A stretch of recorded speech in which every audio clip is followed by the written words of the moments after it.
Hey YouTube, Awesome Rider here today with a Power Rangers related video. Today I want to talk about why I personally miss Bandai when it comes to Power Rangers toys. Also, before we get started, I want to remind you guys to like this video if you enjoyed it and hit that subscribe and bell button so you can get notifications for more videos like this and more. Now I want to preface by saying that this is not an anti-Hasbro video. This isn't going to be the video where I'm bashing on them and saying they're trying to ruin the brand. I just want to talk about some things that I miss about what Bandai did in regards to the Power Rangers line. To be honest, primarily focusing on the main line, and by the main line I mean the main show line. I specify because I feel with Bandai, the primary show's toy line was the main toy line, whereas everything else was secondary. But with Hasbro, as we've gone on, I really feel like the Lightning Collection, the figures of the Lightning Collection have become the main line, and the show's toy line has kind of felt secondary. We started off with a decent amount with Beast Morphers, but it feels like we've kind of dropped off, and we have significantly less. But again, this isn't a Hasbro bashing video, but I just wanted to address that at the beginning. There are things that I do miss about like the Legacy line compared to the Lightning Collection. I think Lightning Collection for me wins out as far as figures,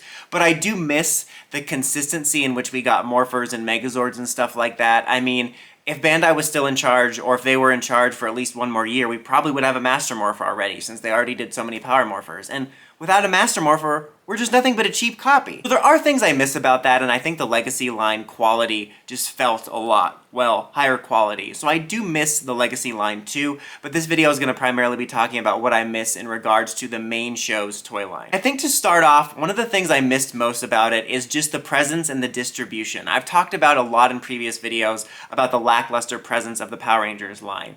In pretty much most of my stores, mainly Targets and Walmarts, the Power Rangers toy aisle basically is just this one little sliver that's squished between two other toy lines, and numerous times at numerous places I've had to actually lap the toy section a couple times thinking maybe they don't have any right now, or they sold out, or whatever, and then I'll catch like, oh, there's a stray one on the bottom here, and I'll follow it up like, yep, there's the 3 figures, and it's a very small toy aisle. Compared to what I miss about Bandai is they always had a really nice presence, you know? When I think about the toy aisle at my local Target now, I think about that small little sliver of Star Wars, but then I think like, or in Star Wars, that was, spoiler alert, of Power Rangers, but then I think there's a Star Wars section, and there's a Marvel section, and whatever this toy is. And they have like 3 to 4 pegs, like a solid little cube area where you see the logo, you see the colors of the packaging, and you know like, yep, that's Power Rangers, that's Star Wars, that's Marvel. And with Bandai, you used to have that. You go to the toy aisle, you'd see like the red packaging, like, oh, there's Jungle Fury. I miss that. Not to mention the amount of things in the main line. Hasbro did start off fairly decently, but I feel like we've dropped off where we're getting like the bare minimum. But with Bandai, you had like a really full line of toys. You know, you get more figures right off the bat. Overall, we would get more figures as the series went on. You know, they didn't always have every single form or ranger you would want, but more often than not, they got all of the main releases and then some. I can't help but think about Dino Charge, you know, where we got figures for every armored form, since we had the cockpit mode, and then the super cockpit mode, and the carnival mode, the regular mode, in addition to having a bunch of different rangers, and we got everything for that. And then you have Dino Fury, and though that's not a multi-ranger series beyond the core 6 really, you have all these different armor forms. And I feel like if it was under Bandai, we'd be getting figures for all those armor forms. And I thought that was one of the main selling points of Ryu Soldier when it was first announced as an adaptation. I'm like, that can make a lot of really cool armor toys. And I miss having a larger amount of basic figures. Not to mention, I honestly do kind of miss Bandai's original figures. Like, you know, we have certain things in the show, like a bike or a battleizer that might end up in the show and in the toy line, but they would have a lot of non-show original stuff that I kind of miss. It wasn't for everyone, it didn't always hit for me, but sometimes when it hit, it really hit. Like, I really liked the Mystic Force stuff they did, and the Jungle Fury stuff. I collected a lot of the non-show stuff simply because the designs were cool. I think it really added to the presence of the Power Rangers toy line on the shelf when you go there and you see like this plethora of figures, and these figures that transform into dragons, and these figures that have armors, or figures that have rollerblades on them, and a bunch of bikes and stuff, and it made it feel more exciting and more impactful to visit the Power Rangers toy aisle. And I really do miss that, not just because I miss seeing the different designs they'd come up with, but I think it gave it more presence. Not to mention, you know, the Megazords would come out a lot earlier. I do like the direction that the Hasbro's taking with the way the Dino Fury Zords look and the articulation, but we got more Megazords more often, and we didn't miss stuff as much. Yes, there was times where we missed releases, like the Subsurfer Zord right there at the end, or like the Flashpoint Megazord in Overdrive, but for the most part we got all the main Megazords, and I personally thought the Zord Builder stuff was kind of a brilliant marketing gimmick for kids. I mean, you had Ninja Steel stretching all the way back to mmpr 2010 being compatible, and that's pretty great. And I just miss a lot about their presence and what they were releasing.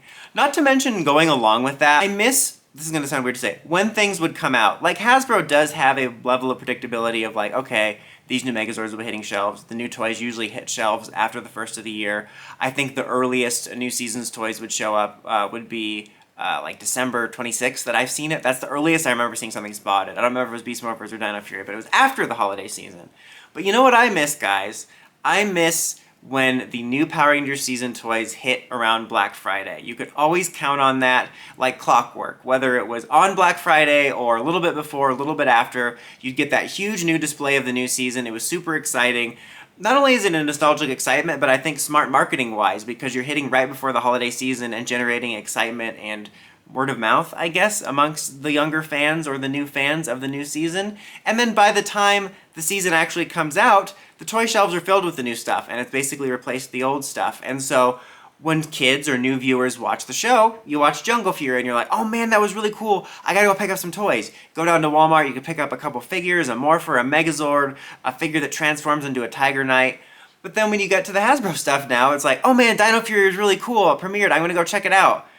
And then you find maybe a basic figure, probably a leftover Beast X Saber at Walmart, and also probably the Rita figure from Power Rangers Samurai that's still there. That last one's an exaggeration, but not by much. I miss that. I think that they had a lot more of a presence with that, and not to mention when new waves would come out outside of the initial wave. Like the spring wave would have more stuff. Right now it feels like when a new toy is spotted, it's like, oh hey, one new figure's out.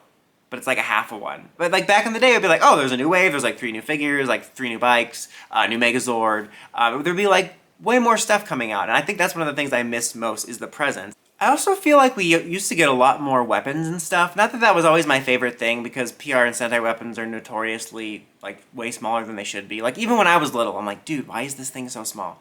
But we used to get a lot more of those, and we've gotten a handful in recent years, but honestly, especially in Beast Morphers, most of the ones I've got there I found on Amazon. I never saw them in stores, and I feel like that was just another thing where they filled out the line better. That's another thing too, along with the distribution, is it's nice with Hasbro now that things are a little bit easier to get online. You know, you'll find something on Amazon and stuff, but it's harder to find in person, and sometimes you don't know when it's gonna pop up. And even though things are more convenient to find online in the Hasbro era, I kind of miss the predictability of the way Bandai things were, and it was a lot easier to count on, like, I'll see this on store shelves eventually, and they just have a distribution problem with that. I think when it comes down to it, like, ultimately a lot about what I miss about Bandai is the presence. I think they gave a lot more of an exciting presence to the toy line, but I do miss a lot of the facets within it. Like I said, I do miss the individual figures. Like, we didn't always have the best ones, but I think they really started to make some pretty solid ones, and I liked being able to get all the forms, unlike now where you have to buy a 5-pack just to get all 5 main Rangers. I miss the creative non-show stuff. I miss the consistency of the Zords, where you're probably going to get at least most of the Zords in the collection. There's just a lot I miss about it personally when it comes to the main toy line. Like I said, this isn't an anti-Hasbro video, but I really do just miss Bandai. I think that they represented the main show better, and they kept that sort of feeling of excitement for collecting and the show itself going throughout all year as you collected the toy line, whereas now it just feels like a secondhand thought. But what do you guys think? Do you miss anything about what Bandai did in regards to the main toy line or the toy line period? What are your sort of favorite memories from the way Bandai handled things or favorite releases? Let me know in the comments as always. Until next time, don't forget to like, comment, subscribe, and climb the steps and ring that bell so you get notifications for my videos.